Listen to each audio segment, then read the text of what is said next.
First time నేనైతే వందే భారత్ ఎక్కబోతున్నాను. From Jhansi to Delhi.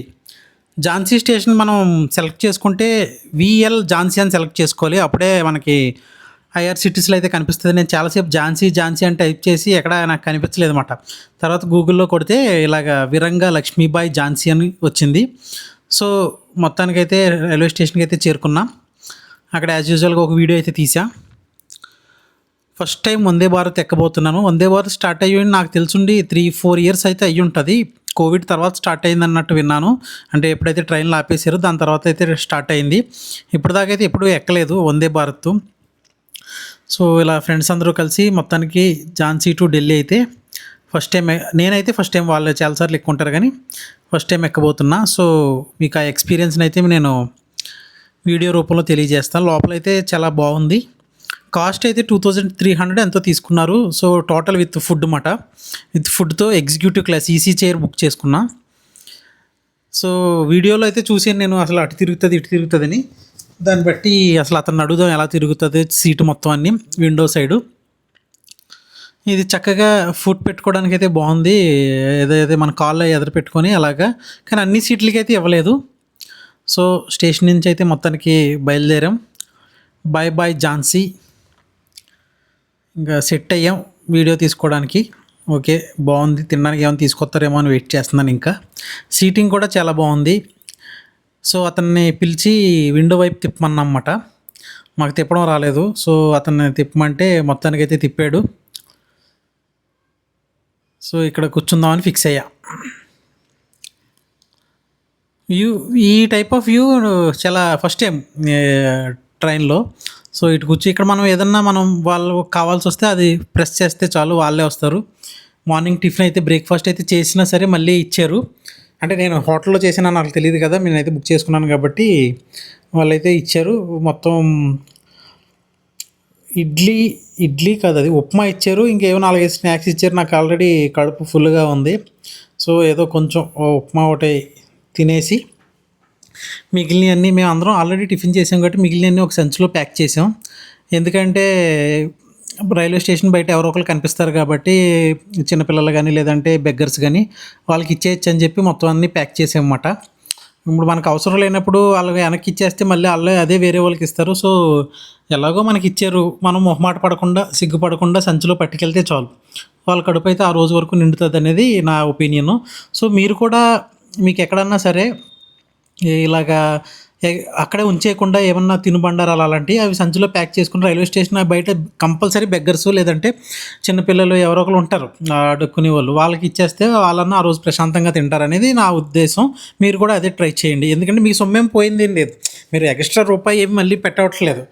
So, waste చేయకుండా మళ్ళీ వాళ్ళకే రైల్వే క్యాటరింగ్ వాళ్ళకి లేదంటే మీరు బస్సులో ఫుడ్ ఇస్తే బస్సులో వాళ్ళకి వెనక్కి ఇచ్చేయకుండా మీరు తినలేకపోతే వాళ్ళకి ఇచ్చేయండి. మేమైతే మళ్ళీ ఒక కాఫీ అయితే ఇచ్చారు చక్కగా వేడి నీళ్ళు పెట్టి. ఇదైతే లోపల పెట్టుకోవడానికి బయట పెట్టుకోవడానికి అయితే చాలా బాగుంది. ఇంకా అందరూ ఎవరి కాళ్ళు కోమాలోకి వెళ్ళారు. పొద్దున్న 8:30కి ట్రైన్ కాబట్టి. ఇంకా కొంతమంది అయితే ఇంకోండి వీళ్ళైతే వర్క్ చేసుకుంటున్నారు. నెక్స్ట్ స్టేషన్ వచ్చింది. ఎక్కువ స్టాప్స్ నాకు తెలిసిండి ఎక్కువ స్టాప్స్ అయితే లేవు. అందులోని క్రాసింగ్ అస్సలు ఉండదు. కాకపోతే స్పీడు మామూలు ట్రైన్ ఎంత స్పీడ్లో వెళ్తుందో నాకు అంతే స్పీడ్లో అనిపించింది తప్ప అంతకన్నా ఎక్కువ స్పీడ్ ఏమీ అనిపించలేదు.